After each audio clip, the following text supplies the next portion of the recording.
ఈ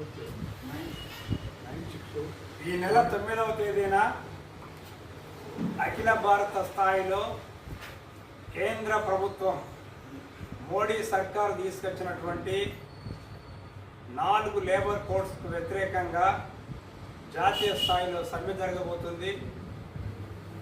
ఈ సమ్మెలో కార్మిక వర్గం అంతా పాల్గొని విజయవంతం చేయాలని సింగరేణి కార్మిక వర్గానికి కార్మిక సంఘాల ఐక్యవేదిక తరఫున విజ్ఞప్తి చేస్తున్నాం.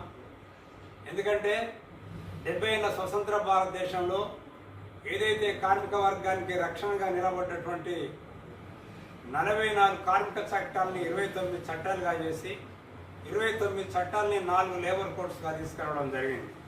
ఈ 4 లేబర్ కోడ్స్ వచ్చినట్టయితే మనం ఇప్పటిదాకా పనిచేస్తున్నటువంటి 8 గంటల పనిదినం పోయి 12 గంటలు అవుతుంది. అదేవిధంగా ఓవర్ టైం అలవెన్స్ అనేటువంటిది ఉండదు, వారాంతపు సెలవులు ఉండయి. ఇప్పటికే వారంలో 70 గంటలు పనిచేయాలనేటువంటి ఒత్తిడిని ఇవాళ బడా పెట్టుబడిదారులు కార్పొరేట్ శక్తులు తీసుకొస్తున్నటువంటి పరిస్థితి. అంతేకాకుండా ముఖ్యంగా ట్రేడ్ యూనియన్ పెట్టుకున్నటువంటి పరిస్థితి ఉండదు. ఏదైతే ట్రేడ్ యూనియన్ చట్టం 1926, అంతేకాకుండా 36లో తీసుకొచ్చినటువంటి పారిశ్రామిక వివాదాల బిల్లు, పెన్షన్ చట్టం, 1965లో వచ్చినటువంటి బోనస్ చట్టం, ఈఎస్ఐ చట్టం, పేమెంట్ ఆఫ్ వేజెస్, మహిళా బిల్లు, అనేక కార్మిక సంఘాలన్నీ అనేక చట్టాలన్నీ కూడా ఇవాళ రద్దు చేసి 4 లేబర్ కోడ్స్లో వస్తున్నాయి. ఇవి గిట్ట అమలు జరిగినట్టయితే కార్మిక వర్గానికి ఉరితాడు తప్ప మరో మార్గం లేదు. అందుకని చెప్పి దేశంలో ఉన్నటువంటి అన్ని కార్మిక సంఘాలు, ట్రేడ్ యూనియన్లు, ఫెడరేషన్లు అన్నీ కూడా ఇవాళ మోడీ ప్రభుత్వం తీసుకొచ్చినటువంటి దుర్మార్గమైనటువంటి చట్టాన్ని తిప్పికొట్టాలని, వీటిని రద్దు చేసేంత వరకు కూడా కార్మిక వర్గం ప్రతిఘటించాలనేటువంటి ఒక డిమాండ్తోని గత 15 రోజులుగా కార్మిక వర్గం అన్ని ప్రాంతాలలో ఆందోళన చేస్తుంది.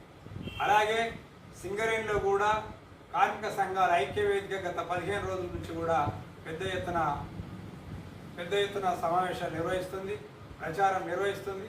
ఇవాళ సింగరేణి ఐక్యవేదిక కొత్తగూడెం కేంద్రంగా కూడా మేము సింగరేణి కార్మిక వర్గానికి విజ్ఞప్తి చేసేది ఏమిటంటే, గతంలో మనం అనేక సమ్మెలు చేసినాం. 46 రోజులు, 56 రోజులు, 54 రోజులు, 25 రోజులు, 26 రోజులు, అసలు మొత్తం సమస్యలపై సమరశీలమైనటువంటి పోరాటాలు చేసినటువంటి చరిత్ర మన సింగరేణి కార్మిక వర్గానికి ఉంది.